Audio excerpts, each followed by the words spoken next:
Assalamualaikum warahmatullahi taala wabarakatuh. Hari ini kita belajar bagaimana hendak mengendalikan sebuah mesin industri.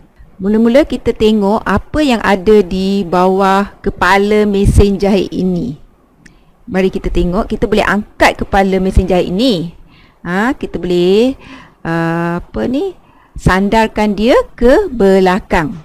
Kita akan lihat ada minyak mesin di dalam ni sebanyak 1 liter.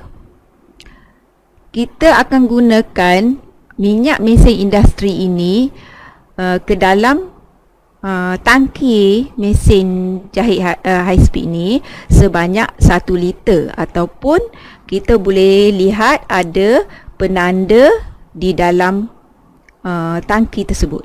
Sekiranya minyak mesin ini berkurangan, kita hendaklah menambahnya.